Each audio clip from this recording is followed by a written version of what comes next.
Hello players, if you're looking for a network switch that packs a punch and can handle heavy network traffic like a pro, then the S3950-4T12S is probably a good shout. This is a 10 gigabit network switch which was sent to me by fs.com, who are the sponsors of this video.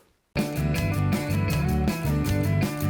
S3950-4T12S is a powerful and versatile option for enterprise networks, but also if you have a very network heavy house or home office. With 12 10 gigabit SFP plus and 4 gigabit RJ45 ports, this switch offers very high performance. If you are wondering what SFP ports are and if you can actually get 10 gigabit through the switch, I have both of those covered for you in a separate video, well, two separate videos in this series, which will be linked at the end of this video. Let's go over the front I/O. So we have the 12 SFP plus ports which support 10 gigabit over Ethernet or fiber. We have the 4 RJ45 for 1 gigabit over Ethernet, and there's your status lights which tell you which speeds you're getting on which ports. And there's also 2 Ethernet ports over the other end. One is for the console and one is for accessing the management interface. So in the box, which is this lovely box right here, I've emptied the contents already for you. Aren't you lucky?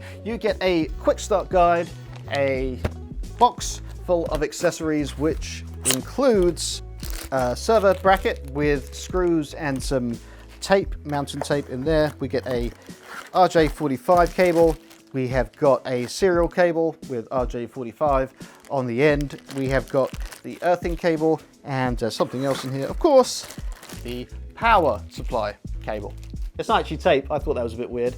That is strange. It's not tape at all. It's these little rubber feet if you wanted to put it on a desk instead of put it in a rack. So that's nice. And of course it comes with a 5-year warranty. Okay, that's not really in the box, but it does come with that. One of the key features of this switch is its MLAG support, which allows for link aggregation across multiple switches for increased network redundancy and reliability. Additionally, the switch offers a wide range of security and management features such as a DHP server, ARP, VRRP, and static routing. If you don't know what any of those acronyms mean, that's okay. You're probably a home user and wondering just how much data you can shove through something like this. Well, it has a switching capacity of 248 gigabits per second and a forwarding rate of 178.6 megabits per second. So you can enjoy lightning fast network speeds and smooth streaming and smooth browsing, although browsing doesn't really take up that much, but it'll be smooth anyway. Or you can access your network storage without any hang-ups, which is probably better. And with 512 megabytes of DRAM and 512 megabytes of flash memory, it can handle and support multiple devices and heavy traffic pretty easily. The 395-4T12S also supports jumbo frames at 96,000 bytes, which is good, but a quick note on jumbo frames: if you're a home user or a small business user, only turn on jumbo frames if you really have a need for it, because if you're not quite sure how to configure it, you can mess up some stuff up there. They are disabled by default in the management console, which we'll get into shortly. The switch has a built-in power supply and supports front to back airflow, which is good, but one thing to keep in mind is that the internal fans are not configurable. So if noise is a concern, there are fanless models available on fs.com if you want to work in the same room as your switch, or you're in a very tight space. The console offers a user-friendly interface that is easy to navigate and provides access to a wide range of advanced features and settings. The console also allows for easy monitoring of the switch performance with detailed statistics on bandwidth usage, port status, and system uptime. This provides a clear and concise view of your network's health, which can be very useful for identifying and resolving any potential issues. Of course, it supports everything that you would expect, such as VLANs, QoS, and link aggregation. These features allow users to segment their network and prioritize traffic for optimal performance. So if you want to dedicate a channel to video streaming or something like that, you could do that. It also includes features such as IP routing, DHCP, and SNMP. Overall, this switch and all FS switches are a powerful and reliable option for enterprise or home networks with a wide range of features and high performance capabilities.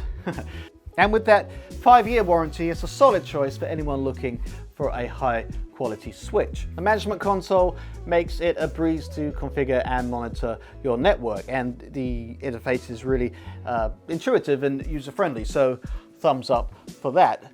Okay, so how does it function for the home? Well, I'm happy to report that it performs great. You can check out my video of it all set up if you want to see that. If you've never used a managed switch before, there are a couple of things you need to learn, but hopefully you can learn them from this video series. But FS's management console is pretty straightforward and logical. If you don't need all 12 ports, there are smaller switches and fanless switches available from fs.com. fs.com sent me 2 of these switches, which I tried to use straight out of the box because I'm impatient and that's what we do, and they worked straight away, just plug and play. Although I would recommend, of course, changing the default username and password before deploying properly. And I think this is a good time for me to deploy the end of this video. If this has helped, a like and subscribe do go a long way, so thanks for those. And if you're wondering what to watch next, you can learn all about SFP connections right here, or see me set up this at home right here. And until next time, keep playing and be excellent to each other.